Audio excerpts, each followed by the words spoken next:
नमो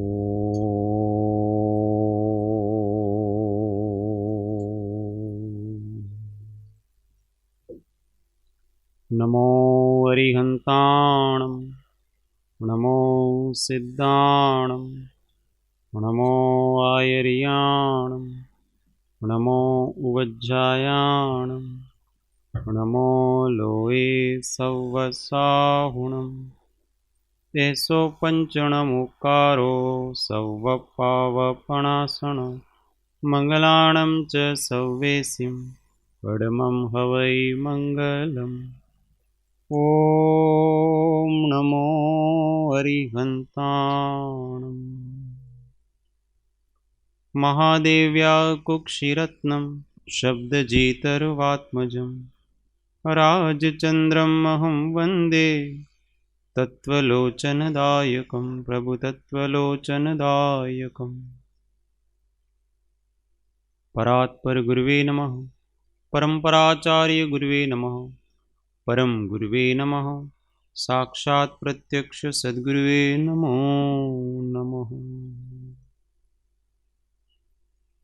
अनंत अनंत भाव भेद थी भरेली भली अनंत अनंत नाय निक्षेपे व्याख्यानी छे सकळ जगत गीत कारिणी हारिणी मोह तारिणी भवाब्धि मोक्ष चारिणी प्रमाणी छे उपमा आप्यानी जेने तमारा खवीते व्यर्थ आपवाथी निज मति मपाई में मानी छे अहो राज चंद्र बाळ ख्याल नथी पामताय जिनेश्वर तणी वाणी जाणी तेणे जाणी छे गुरुराज तणी वाणी जाणी तेणे जाणी छे।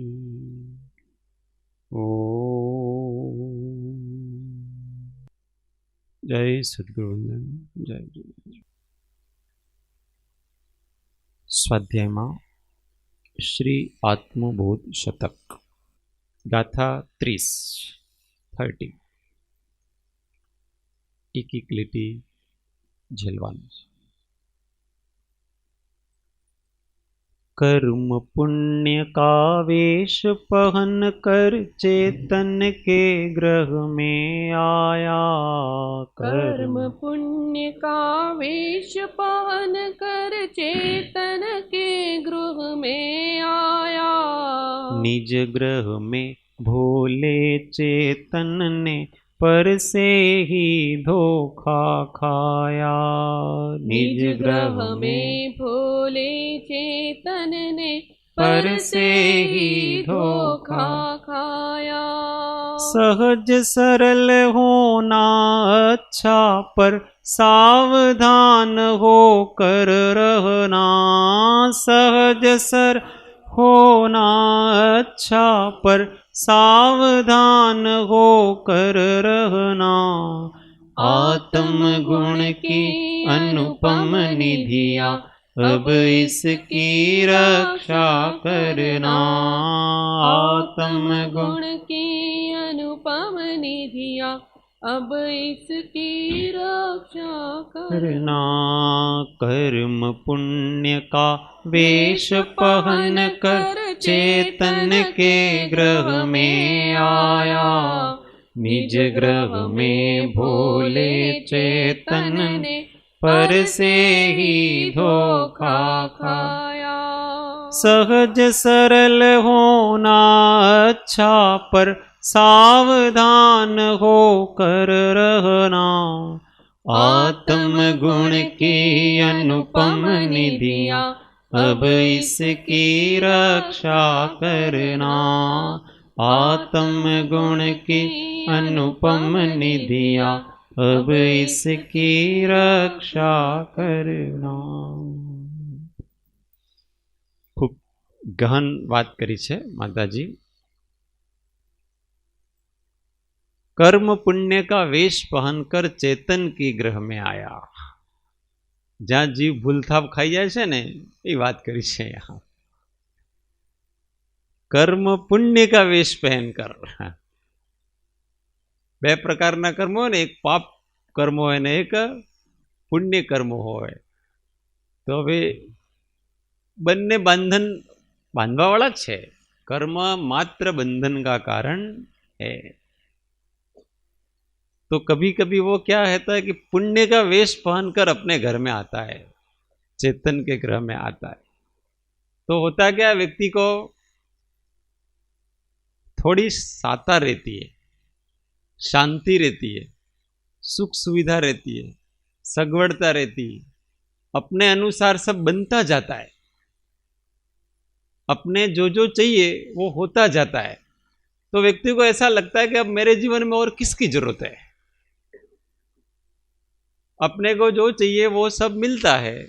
अपने अच्छा परिवार है, परिवार में सब लोग हिल मिल के रहते हैं और भजन भक्ति भी करते हैं, अच्छे सेवा के काम भी करते हैं, सब एक दूसरे से प्रेम करते हैं, अपने कोई अनीति का खाते नहीं हैं, अपने नीतिपूर्वक जीते हैं, अच्छे कर्म करते हैं। अब हमको आत्मज्ञान ने, ये भगवान ने, इसकी क्या जरूरत हमको, अब हमें कोई आवश्यकता नहीं। तो यहाँ भूल कर जाता है व्यक्ति। भाई अभी आपके थोड़ी कषाय मंद पड़ी है, इसलिए आपके अनुसार ये सारा सारा हो रहा है और ये थोड़े दिन ही चलने वाला है, ज़्यादा चलने वाला नहीं है, फिर उदय बदलेगा। क्योंकि कर्म का ऐसा नैसर्गिक स्वभाव है, प्राकृतिक है ये, कि वो कभी भी एक जैसे नहीं रहते, हमेशा उतार चढ़ाव आता रहता, ये प्रकृति का नियम है। तो ये तो सब बदल जाएगा। और जिसने अपने स्वरूप को जाना होगा, स्वरूप का अनुभव किया होगा, स्वरूप में ठहरा होगा, वो बदलते हुए कर्म में बदलेगा नहीं, दुखी नहीं होगा। नहीं तो दुखी होगा, सगवड़ तो चली जाती है।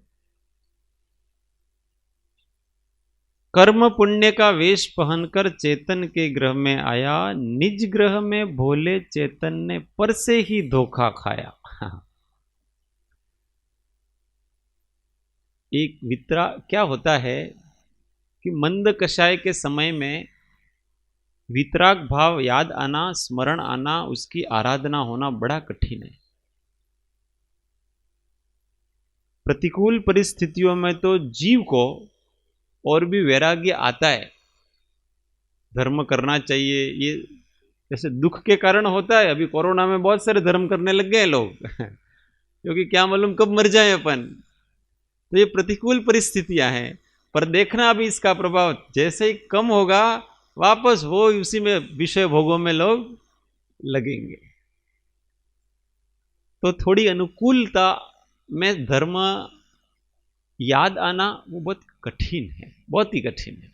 और विशेषकर पारमार्थिक धर्म,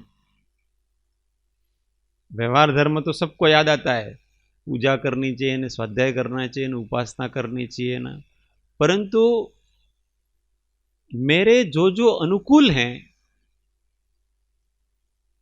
उनके प्रति भी त्याग का भाव ये आना बहुत कठिन है। ये किसी किसी को आता है कि जो जो मेरे अनुकूल हैं उनके प्रति भी त्याग का भाव, ये भी मुझे नहीं चाहिए, ये भी अंततः मुझे बांधेंगे, ये मेरे बंधन के कारण। क्योंकि अनुकूल लोग ही ज्यादा अपने को प्रतिकूलताएं दिया करते हैं, क्योंकि वहीं पर फंसने के चांस है मोह में फंसने के चांस तो वहीं पर है ना। गुरु को सबसे अधिक सावधान अपने शिष्य से रहना होता है, क्यों रहना होता है? क्योंकि अभिमान वहीं जाग सकता है, क्योंकि शिष्य बहुत भक्ति करता है, और जहां आपकी बहुत भक्ति होती है ना, वहां आपके फिसलने का चांस है। आपको गाली दे देगा तो कोई बात नहीं, सहन कर लेंगे। कर्म का उदय आया है, पाप कर्म का उदय आया है, लोगों का स्वभाव ऐसा ही है, दुष्ट लोग तो ऐसा ही कहते हैं, ऐसा करके भेद ज्ञान करके उसको सहन कर लेगा। पर कोई आपके चरण छूता है और उसकी जो मिठास है ना, उस मिठास को सहन करना बहुत कठिन। आदर की, प्रेम की, सम्मान की, यश की, इनकी जो मिठास सहन करना ना बहुत कठिन काम है। बहुत कड़वे घूंट पीने पड़ते हैं व्यक्ति को, तब जाकर के ये होता है। इसलिए वहीं सावधान रहना है। जहां लोग अपने को अपना दिखा रहे हैं, तो वहां गिरने के चांस ज्यादा है। इसलिए ज्ञानी सावधान, ज्ञानियों को वहां सावधान किया जाता है। क्योंकि अब वो क्या है, किसका पुण्य का वेश बना करके आया है, वो कर्म अपने पास में आया है। और व्यक्ति को अच्छा लगता है, किसको अच्छा नहीं लगता? अपनी प्रशंसा किसे अच्छा नहीं लगता? अपना आदर सम्मान किसे अच्छा नहीं लगता? सबको अच्छा लगता है। ये बस ये अच्छा लगता है ना, वहीं पर सावधान होने की जरूरत है। नहीं, ये मेरे बंधन का कारण, किसी न किसी दिन ये मुझे बांधेगा, मैं फंसूंगा इसमें। ऐसी जागृति रहनी चाहिए, अटकना नहीं कहीं भी। विहार की व्यवस्था मुनियों के लिए इसलिए की है कि मुनियों को एक जगह ठहरना नहीं। क्यों नहीं ठहरना? एक जगह है वो राग के बंधन हो जाते हैं। भक्त तो बहुत भक्तियां करते रहते हैं, और वो ज्यादा लोग स्नेह करते हैं ना, वहां से जाना बहुत कठिन होता है। परंतु वो तो वितरागी होकर के चले जाते हैं। यहाँ सब सावधानी बरतने की जरूरत है। सहज सरल होना अच्छा, पर सावधान होकर रहना। बहुत जोरदार बात कही कि सहज सरल होना अच्छा। सहज सरल व्यक्ति कैसा होता है? भोला व्यक्ति। जो भाई आपने कोईનું ખોટું કરવું નહીં ને આપણે કોઈનો ખોટો સહને નહીં કરવું ને કોઈનું ખોટું કરવું હોય નહીં। न उधो को लेना न माधो का देना। अपने तो अपने अपने घर को संभाल के रखो और किसी का बिगाड़ना भी नहीं, और अपने अपने घर परिवार में मस्त हैं भाई, हम तो किसी का कुछ करते नहीं है। ऐसा करके अपनी एक उसने छोटी सी दुनिया बसा रखी है। उस दुनिया में कृतकृत्य होकर के जीता है वो कि अपन किसी का खोटा करते नहीं। इसमें क्या है, सहज हैं, सरल हैं, अन्य हम झूठ बोलते नहीं, हम किसी के साथ छल करते नहीं, हमारा जीवन बहुत अच्छा चल रहा है। हम तो बने वहां तक दूसरों का खूब काम करते हैं, सेवा करते हैं। तो ये जो शुभ की वासना है, उस शुभ की वासना से वासित उसका चित्त रहता है हमेशा। सात्विक भाव से वासित उसका चित्त रहता है। इसीलिए फिर वो, क्योंकि वही अटका है, तो वो वितराग तत्व है, वहां तक पहुंच नहीं पाता है। क्यों नहीं पहुंच पाता है? कि उसको उसकी आवश्यकता नहीं लगती।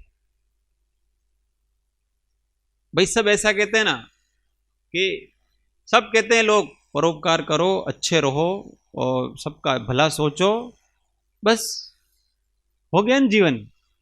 और इससे आगे का जीवन क्या जीवन है? तो उस व्यक्ति को गुरु की जरूरत भी नहीं रहती।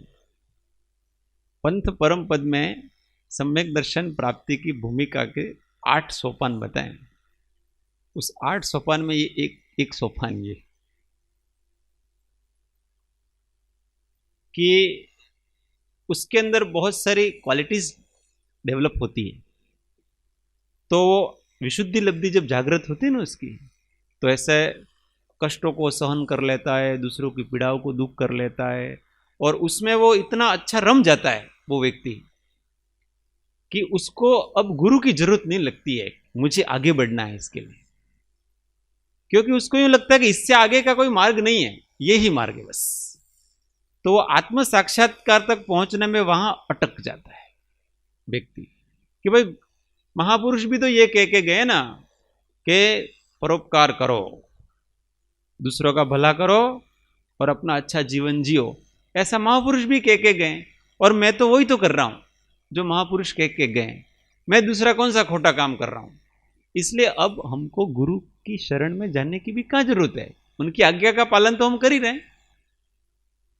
ऐसा करके वो अटकता है और फिर वापस संसार में भटकता है, स्वरूप में जाने से अटक जाता है। तो भाई ये विशुद्धि लब्धियां नहीं, ये तो आपके अनंत काल में अनंत बार आई हैं, अनंत बार किया ये तो, परंतु अभी भी जीव का ठिकाना रहा नहीं। ये तो क्या होता है कि भाव बदल जाता है, परिस्थितियां बदल जाती है और मानसिकताएं बदल जाती है। अभी हमको यहाँ बहुत अच्छा वातावरण अच्छा है ना, तो अच्छे भाव आते हैं। अब अपने में से जब कोई दूसरी गति में जाएंगे तो वहां जाते ही तुरंत वहां वातावरण बदलेगा और ये सारे भाव चले जाएंगे। एक भी भाव अपने यहां याद नहीं आएगा वहां। देखो क्षणिक महाराजा, क्षायिक सम्यक दृष्टि, भगवान के संवत्सरण में कैसे भाव रहते थे उनके, अति विशुद्ध अति निर्मल भाव रहते थे। अंतर्मुहूर्त में उस पहली पृथ्वी में पड़ा और वहां के भाव नारकियों जैसे होने लगे। ये तो ज्ञान था तो संभल है, अब ज्ञान नहीं होता तो क्या होता बताओ? केवल एक अच्छे भाव होते तो अच्छे भाव तो बदल जाते हैं वहां पर। यहां तो बहुत अच्छी साधना करता है व्यक्ति और देवलोक में जाते हैं ना, यहाँ तो कोई व्रती है, मुनि पालन करते हैं वगैरह, और देवलोक में जाते हैं ना तो देवांगनों के साथ अंतर्मुहूर्त में रमण करने लगता हो। अब यहां तो कठोर ब्रह्मचर्य का पालन कर रहा था वो व्यक्ति, वहां जाकर के 2 घंटे में परिस्थिति ये हो जाती है व्यक्ति। अब आपके साथ आत्मज्ञान नहीं हो तो क्या होगा उस समय? वहां उदासीनता, वहां वैराग नहीं रह सकता। परिस्थितियां बदल गई है उस परिस्थिति के अनुसार, और वहां तो सुख कैसा है? अनातंकम, अन्य के आतंक से रहित सुख है। वहां तो आपकी जय जयकार ही है, कोई आपके साथ द्वेष करने वाला नहीं है, कोई आपको विघ्न डालने वाला नहीं है। आप जैसा चाहो, जब चाहो, जो चाहो वो होता है। अब कहां भगवान याद आए, कहां धर्म याद आए उस व्यक्ति को? इसीलिए आत्मज्ञान का संस्कार जरूरी, साथ में एक आत्मज्ञान ले जाना। उस आत्मज्ञान के साथ वैराग्य आदि सब आएंगे, उदासीनता, वैराग्य, ये सब उसके साथ उसका परिवार है। सम्यक दर्शन ये समकित का परिवार है, सारा के साथ वो परिवार साथ में आएगा उसके। परंतु अगर सम्यक दर्शन आत्मज्ञान नहीं है और बाकी का परिवार है और वर नहीं है तो उस ज्ञान का क्या मतलब है? ऐसा ही है। तो इसको सबसे पहले अपने साथ में बांध करके ले जाने का प्रयत्न करना चाहिए, बाकी तो सब अपने आप आएगा। बहुत जोरदार बात कही उन्होंने, सहज सरल होना अच्छा पर सावधान होकर रहना, अपने सात्विक गुणों में उलझ नहीं जाना, हमेशा वीतरागता का लक्ष्य होना चाहिए। तो कृपाणु देव का वो वचन तो मुझे इतना याद आता है, इतना याद आता है कि रोंगटे खड़े हो जाते हैं। वक्ते तम तम प्रभानी वेदना मान्य छे पण जगतनी मोहिनी मान्य नहीं। देखो कहां से निकला ये वाक्य कि मुझे सातवीं पृथ्वी है ना, वहां केवल दुख दुख दुख और दुख है। अभी सातवीं पृथ्वी का दुख का मैं वर्णन करूं ना तो अपने बेहोश हो जाए, ऐसा दुख है वहां पर। तो वो कहते हैं कि वो दुख, वो वेदना मैं सहन कर सकता हूं, पर ये मेरे से राग सहन नहीं होता है, मोह सहन नहीं होता है मेरे से। ये राग भाव आ जाता है ना मेरे अंदर, मुझे लगता है कि मैं मर गया। कष्ट कितने भी आओ मुझे उससे कभी राग नहीं होगा। कष्टों से काहे का राग होगा, वहां तो वैरागी आएगा। पर ये राग हो जाता है किसी के प्रति, वो नहीं। ऐसी दृष्टि है, और इस दृष्टि के बिना सच्चा ज्ञान भी नहीं उत्पन्न होगा और वैराग तो सच्चा उत्पन्न होगा ही। आत्म गुण की अनुपम निधियां, अब इसकी रक्षा करना, अपने वितराग भाव की रक्षा करो, अपने समता भाव की रक्षा करो।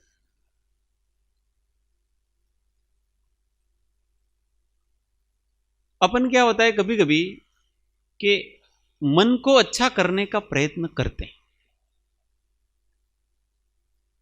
पर जितना हम मन को अच्छा करने का प्रयत्न करें उससे कहीं अधिक प्रयत्न हमारा आत्मा प्रसन्न हो, अच्छा हो, स्वच्छ हो, इसका प्रयत्न करना चाहिए। इन दोनों में बहुत अंतर है। मन को तो क्या है, साधन बदल दो, मन तो प्रफुल्लित हो जाता है। मन की इच्छा हुई किसी से बात करने की, कर ली, मन अच्छा हो गया। अथवा सात्विक साधन से भी मन अच्छा हो गया। स्वाध्याय में मन नहीं लगता है, सामायिक में मन नहीं लगता है, तो क्या है, थोड़ी भक्ति कर ली, मन अच्छा हो गया। किसी के भक्ति में मन नहीं लगता है, तो चलो मन को लगाने के लिए थोड़ी सेवा कर ली, मन तो अच्छा हो गया। ये मन को अच्छा करने के लिए ये बदलता रहता है साधन। और मन का क्या है, वो तो थोड़ी देर में अच्छा हो जाता है। उसको जो करने की इच्छा है वो आप उसको करने दो, वो तो अच्छा हो जाता है।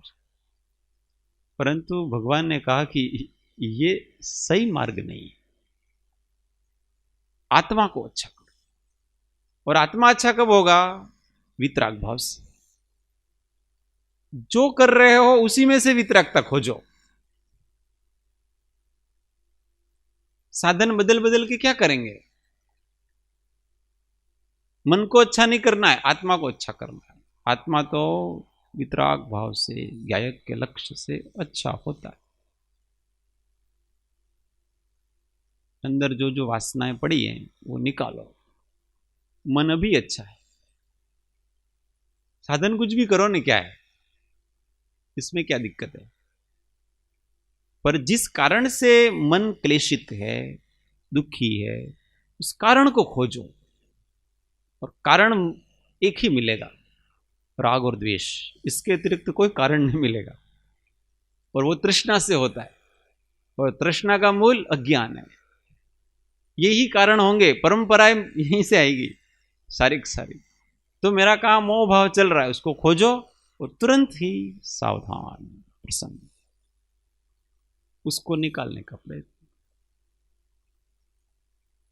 साधनों में नहीं अटक करके साध्य का हमेशा लक्ष्य रखें, और वितराग भाव का हमेशा अनुसंधान। कभी कभी अच्छा होता है, सब मिलते हैं, सत्संगी मिलते हैं, मुमुक्षु मिलते हैं, अपना एक दूसरे का प्रेम वात्सल्य, ये सब ठीक लगता है, बहुत अच्छा है। ये होना चाहिए, नहीं होना चाहिए ऐसा नहीं है। जीवन में शुष्कता नहीं होनी चाहिए, परंतु अंदर खटका होना चाहिए। ये भी अनित्य है, ये भी चला जाने वाला है। और मेरे साथ तो मेरा वितराग भाव है, मेरा समता भाव है, मेरा ज्ञायक भाव है, वो ही रहने वाला है। मुझे तो उसका ही आश्रय लेना है। सावधान। बहुत सुंदर सुंदर बातें इसमें हैं। कोई बहुत अच्छा आत्म साधक ही इस प्रकार की रचना कर सकता है। तो बहुत गहराई से जीवन में साधना कर रहा है, वही इस प्रकार की बात लिख सकता है। और शैली इतनी सुंदर है, और इसका छंद राग इतना अच्छा है कि बहुत अच्छा लगता है। वो लोगों के फोन आता है ना, जिनको जैन दर्शन से परिचय नहीं है, ऐसे लोग भी बहुत आते, तो कहते हैं कि हमको तो ये गाना आप गाते वही अच्छा लगता है, बाकी समझ में आए नहीं आए हैं, पर वो इतना अच्छा लिखा है, तो वो गाते गाते ही सारा सारा अपने को तो रुचि होने लगती है। पर बहुत गहन तत्व है ये। चलो, तो कुल मिलाकर के क्या करना है अपने को? 30वीं गाथा का सार ये है, येन केन प्रकारेण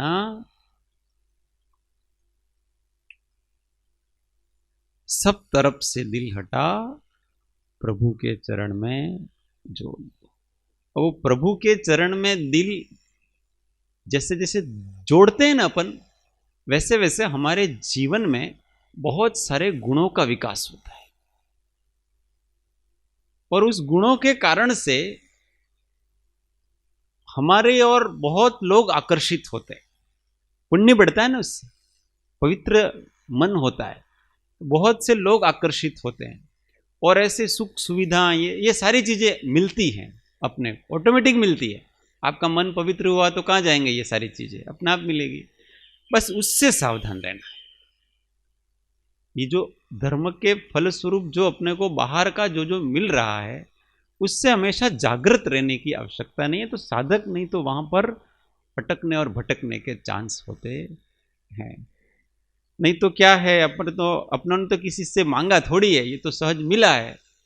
सहज मिला है उसको भी साधक नहीं, ये भी हम नहीं भोगेंगे। पूज्यपाद स्वामी कहते हैं, क्या कहते हैं? बोलो। यथा यथा संवित्तो तत्वम उत्तमम तथा तथा न रोचन्ते विषयः सुलभा अपि। कि जैसे जैसे उत्तम तत्व की अनुभूति होने लगती है, वैसे वैसे सुलभ विषय हैं जो अपने पुण्य से मिले, हमने पाप से नहीं कमाए, पुण्य से मिले हैं, परंतु वो भी अच्छे नहीं लगते हैं, रुचिकर लगते नहीं।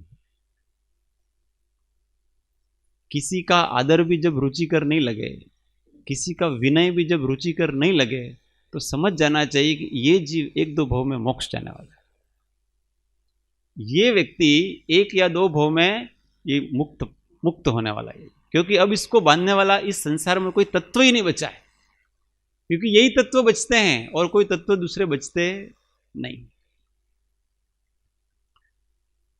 आगे 31 नंबर, एक एक लाइन झेलने की। पढ़ा कर्म सिद्धांत बहुत पर समझ नहीं कुछ भी आया। पढ़ा कर्म सिद्धांत बहुत पर समझ नहीं कुछ भी आया। नौ कर्मों पर बरस पड़ा यह जब दुष्कर्म उदय आया। नौ कर्मों पर बरस पड़ा यह जब दुष्कर्म उदय आया। कर्म स्वरूप भिन्न है मुझसे भेद ज्ञान यह हुआ नहीं। कर्म स्वरूप भिन्न है मुझसे भेद ज्ञान यह हुआ नहीं। बोझ रूप वह शब्द ज्ञान है कहते हैं जिन राज सही। बोझ रूप वह शब्द ज्ञान है कहते हैं जिन राज सही। पढ़ा कर्म सिद्धांत बहुत पर समझ नहीं कुछ भी आया। नौ कर्मों पर बरस पड़ा यह जब दुष्कर्म उदय आया। कर्म स्वरूप भिन्न है मुझसे भेद ज्ञान यह हुआ नहीं।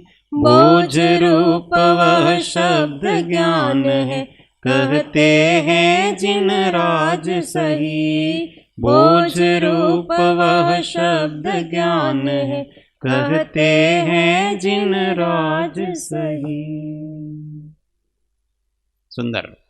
पढ़ा कर्म सिद्धांत बहुत पर समझ नहीं कुछ भी आया। क्या समझ नहीं आया? 9 कर्मों पर बरस पड़ा यह जब दुष्कर्म उदय आया।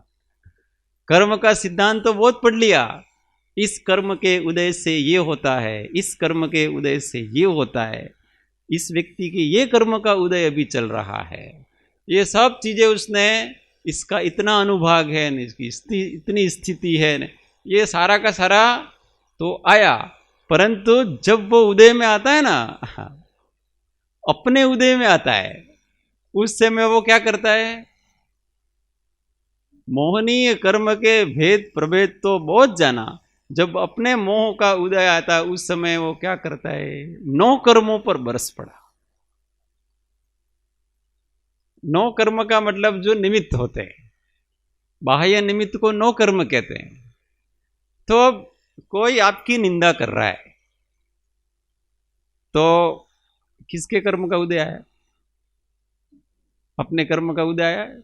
और सिद्धांत में पढ़ा भी है कि वो जो अपने पाप कर्म का उदय आता है तो अपनी निंदा होती है, परंतु कर्म सिद्धांत तो पढ़ा, जब पर वो निंदा करता है उस समय प्रतिक्रिया क्या करता है? मेरे को ऐसा कहता हो, मैंने ऐसा कभी किया ही नहीं है, और वो जो निंदा करने वाला है उसके ऊपर बरस पड़ता है। तेरे को नरक में जाएगा तू, मैं एकदम सच्चा व्यक्ति हूं, मेरे को ऐसा कहता है, ऐसा करके उसके ऊपर बरसता है। बाहर से नहीं बरसता है तो अंदर से बरसता है। अच्छा तो नहीं ही लगता है ना उसको, अच्छा नहीं लगता है किसी को भी, अपनी निंदा किसको अच्छी लगे? मेरे ऊपर क्रोध करता है, मेरे साथ छल कपट करता है। कौन किसके साथ छल कपट कर रहा है भाई? कौन किसके ऊपर क्रोध कर रहा है? सब अपने अपने भाव कर रहे हैं, और तेरा उदय आया इसलिए तू सामने है। किसी के क्रोध कर्म का उदय आया है, उसके भाव का, और हम अपने सामने हैं, हमारे उदय है तो हम सामने आ गए, उसके निमित्त के सामने आ गए। वो तो करने ही वाला था, तू नहीं होता तो दूसरा करता, दूसरे के निमित्त से होता उसका क्रोध, तो पर चपेटे में तू आ गया तो तू उसके, अब वो क्या कर रहा है? वो तो अपना काम कर रहा है, अपने को अपना काम कर रहा है। क्यों दूसरों की गलतियां निकालते हैं? क्योंकि हमने सब कुछ हमने ही तो किया है। पूज्यपाद स्वामी कहते हैं, विराधकः कथम हंत्रे जनाय परिकुप्यति त्रयंगुलम पात्यन पदभ्याम स्वयं दंडेन पात्यते। तूने तेरे पैर से अपनी बैसाखी होती है ना, अपने ही पैर से अपनी बैसाखी है वो गिर जाती है, और वो कहते हैं कि इस बैसाखी ने मेरे को गिरा दिया। तूने तेरे पैर से, बैसाखी का मतलब होता है अपने लाकड़ी,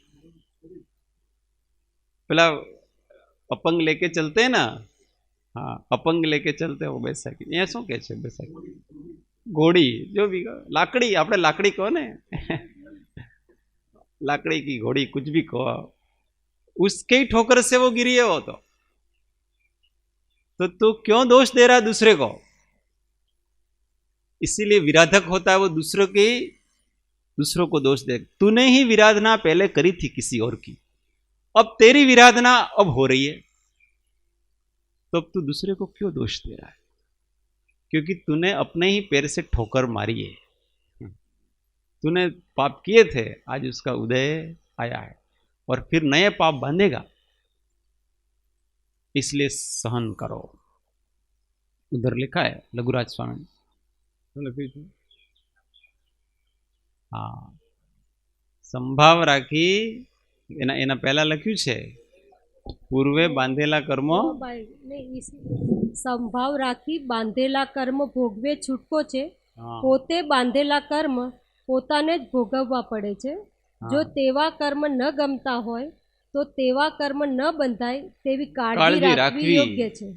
એટલે રાગ દ્વેષ ત્યજી સંભાવથી તે કર્મ ભોગવી લેવાય તો નવા કર્મ ન બંધાય। हमको अपना बुरा अच्छा नहीं लगता है ना, तो हमको बुरा करना नहीं, पाप नहीं करना, तो पाप का उदय नहीं आएगा, पुण्य का उदय आएगा हमेशा।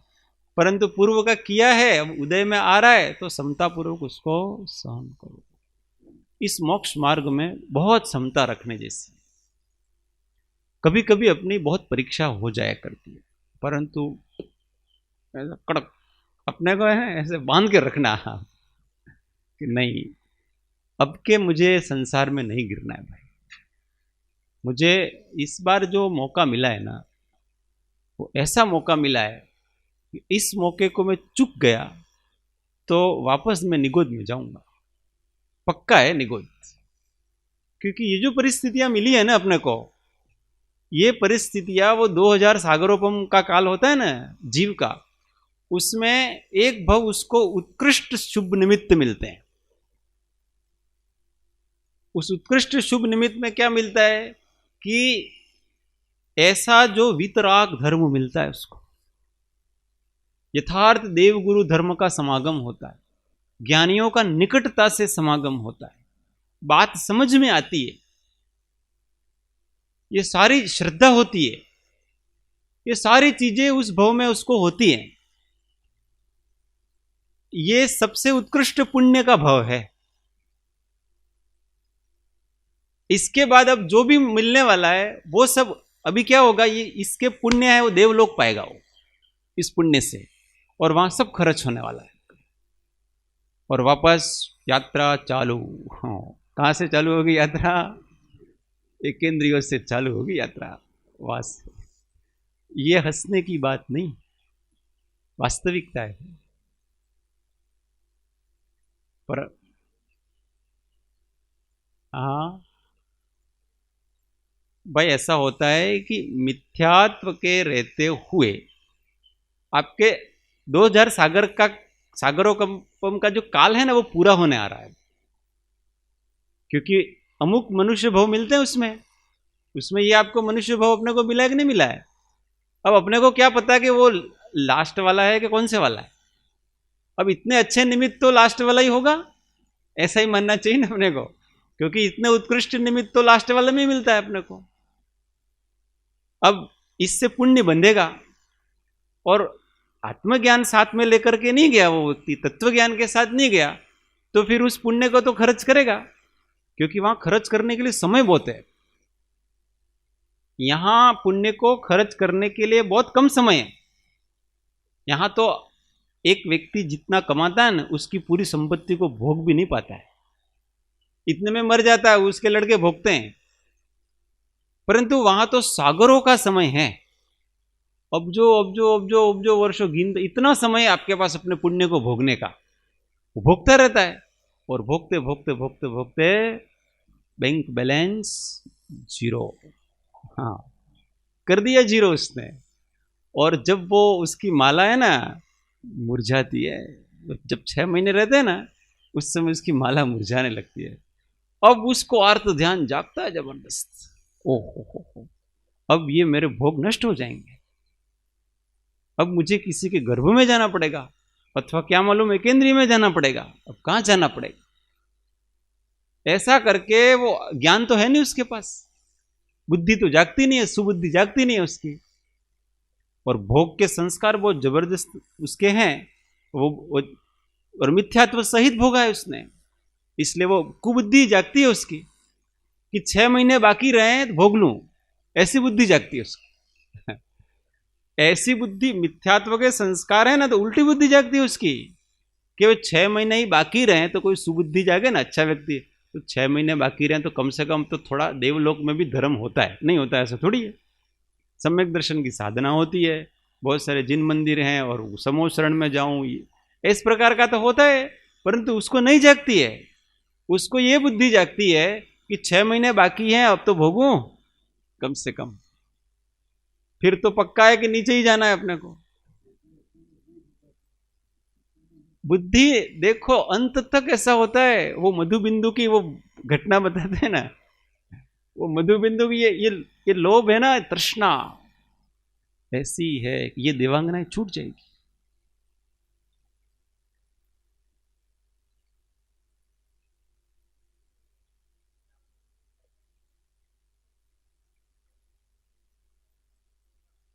वो तो हो गई। अपने इस जन्म में जो साधना करते हैं, वो साधना अपनी कैरी फॉरवर्ड होती है, नहीं होती ऐसा तो नहीं है, परंतु जब तात्विक साधना होती है ना, तो सात्विक साधना का उड़ते देर नहीं लगती है।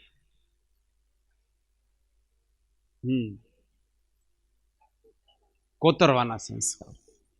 जो साधना तत्व ज्ञान के बिना की जो साधना है ना, उस साधना को जाते देर नहीं लगती है। अभी हमारे पास बहुत कोई व्यक्ति ऐसा होता है कि बहुत गुणवान क्षमावान है, उसको क्रोध, उसको ऐसे निमित्त मिलते जाए ना, अगर उसके पास आत्मज्ञान नहीं है, और उसको वारंवार वारंवार वारंवार वारंवार उसको क्रोध के निमित्त मिलते जाए, उसके साथ वारंवार अनीति हो, वारंवार अन्याय हो, वो व्यक्ति अहिंसक से अंजुलिमाल बन जाता है। ये प्रत्यक्ष उदाहरण है इसका। अंजुलिमाल का पूर्व में नाम अहिंसक था, वो अहिंसक था, इतना दया वाला था, इतना दया वाला था, बहुत अधिक दया वाला था। परिस्थितियों ने करवट ली उसके साथ। उसके गुरुकुल में उनके गुरु का बहुत प्रिय था, और गुरु माता भी उससे बहुत प्रेम करती थी। परंतु दूसरे जो शिष्य थे ना उसके साथी, उनसे ईर्ष्या करने लगे कि देखो अपने गुरु और गुरु माता, ये दोनों उसको ही बहुत प्रेम करते हैं। ऐसा होता है शिष्यों में आपस में, ये प्रतिस्पर्धा नहीं, ये चलती रहती है गुरुकुल में ऐसा। अब उन्होंने क्या चक्कर चलाया कि अपने गुरु के कान भरे, क्योंकि गुरु माता है ना बहुत प्रेम करती थी उससे, तो उन्होंने कान भरे कि ये जो अहिंसक है और गुरुजी वो माता जी है ना, उन दोनों के कुछ न कुछ गड़बड़ है। ऐसे कान भरे उन्होंने। अब वो आखिर वो गुरु थे, पर थे तो किसी के पति ना, और अपनी पत्नी के विषय में कोई संदेह के बीज डाल देना तो वो ऑटोमेटिक पड़ जाता है वो बीज, वो उसी दृष्टि से देखने लगता है। तो आज तक तो वो प्रेम से खाना खिलाती थी, कभी अपने हाथ से खिलाती थी, तो उसको ऐसा नहीं लगता था गुरु को कि ये ऐसे बच्चे को प्रेम करते, ऐसा ही लगता था। पर अब जब वो खाना खिलाने लगी तो उसको ऐसा लगा कि इनके कुछ न कुछ गड़बड़ है। ये संदेह के बीज पड़े उनके, और बढ़ते बढ़ते बढ़ते बढ़ते संदेह के बीज इतने पड़े कि अपने गुरु ने उनको आश्रम से निकाल दिया उसको। और बाद में जहां जहां भी गया वहां वहां उसके साथ बहुत खोटा होने लगा। उदय ऐसा आया। अब शुरुआत के वर्षों में कुछ समय तक तो उसने समता रखी, परंतु गहरा आत्मज्ञान नहीं था ना, तत्वज्ञान नहीं था।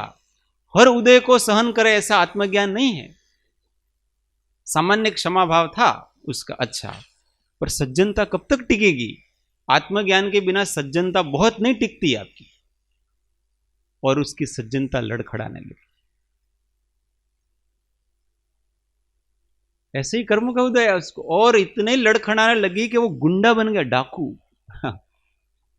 अंजुलिमाल इतना जबरदस्त, तो कितनों की हिंसा करी, 999 की हिंसा करके अंत में बुद्ध मिले थे ये, और उनकी हत्या करने वाला था और यज्ञ करने वाला था, 1000 लोगों के सिर काट करके, अंगुलियां काट करके, इसलिए उनका अंगुलीमाल, अंगुलियों की माला पहनता था। अब देखो व्यक्ति के सज्जनता को दुर्जनता में बदलने में बहुत देर नहीं लगती है। यहां सामान्य वैराग्य होगा। अभी अपन कहते हैं ना, यहाँ के लोग कहते हैं कि आमे जरा कोबाમાં રહીએ ને ત્યારે તો અમારે છે ને આમ ભાવ સારા રહે, વૈરાગ્ય આમ ઘરે જઈએ ને એટલે 4-5 અઠવાડિયામાં તો ફિસ આખું પેટ્રોલ निकली जाए છે। तो जब यहाँ 8 दिन में ऐसा होता है तो फिर समझ लो कि वहाँ जो अनुकूल परिस्थितियां हैं वहाँ पर क्या होगा, कहाँ से आत्मा याद आएगी। और जिसने अपने स्थायी गुरु को जगा दिया अंदर से, आत्मज्ञान है वो अपना स्थायी गुरु है, वो परमानेंट अपने साथ में रहता है, अपनी बुद्धि जागृत रहती है उसमें, उसको जगा दिया तो हमेशा अंदर से आवाज लगाना है, नहीं भाई देवलोक में ये भी जाएगा, ये सामने आ रही है ना वो देवांगना, वो तेरा काल है। वो क्या है? काल है। इसलिए ऊपर ऊपर से नाटक करता है, सारे के सारे नाटक को नाटक की तरह जीता है, और वहां पर भी जितना अच्छा हो सके इतना करता है। उस गुण स्थान में जितना रह सकता है वो चौथे गुण स्थान में उतना वो करता रहता है, और फिर वहां से आकर के वैराग को बढ़ा करके एक भव धारण करके मोक्ष चला जाता। ऐसी परिस्थिति है ये है। इसलिए कैसे भी करके मर करके अई कथमपि मृत्वा तत्व कौतूहली, और ऐसी तीव्र भावना करते करते अगर बीच में मृत्यु भी आ जाए ना, तो आप जिस भव में जाओगे ना, उस भव में अल्पकाल में आत्मज्ञान प्राप्त कर ले।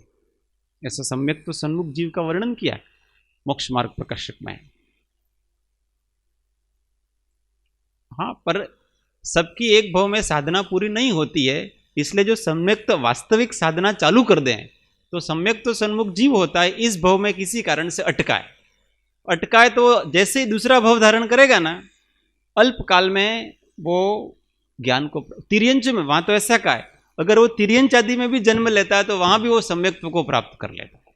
देवलोक में जाएगा तो वहां भी समूह शरण में जाकर के भगवान को देख करके प्राप्त कर लेगा। नरक में जाएगा तो नरक में भी वो ऐसी परिस्थिति से जाति स्मरण ऐसा होकर के वो सम्यक दर्शन को प्राप्त कर लेगा। पर उसकी वास्तविक वो सम्यक तो सन्मुख वाली परिस्थिति होनी चाहिए। और सम्यक तो सन्मुख के लक्षण क्या है, वो कभी स्वाध्याय होगा तो बताएंगे कि सम्यक तो सन्मुख जीव ऐसा होता है। चलो, तो कर्म स्वरूप भिन्न है मुझसे, भेद ज्ञान यह हुआ नहीं। ये कर्म तो मेरे से भिन्न है, बोझ रूप वह शब्द ज्ञान है, कहते हैं जिनराज सही। तो कर्म का सिद्धांत बहुत अधिक पढ़ लिया वगैरह, परंतु जब भेद ज्ञान की बारी आई, अपने ऊपर आया, उस समय हम समता नहीं रख सकते हैं, तो उस कर्म को जान करके हमारा कोई लाभ हुआ नहीं, केवल माथे का दिमाग का बोझ बढ़ाया है। ज्ञान तो तेने कहिए जे हर्ष शोक वक्ते हाजर होए, हर्ष शोक थवा न। और भी बहुत सारे ज्ञान के विषय में संसार प्रत्ये खरे खरी प्रीति घटे, साचा ने साचू जाने, आत्मा में गुण प्रगटे, वृत्ति बाह्य में जती रोकाए। ये सब ज्ञान के लक्षण हैं।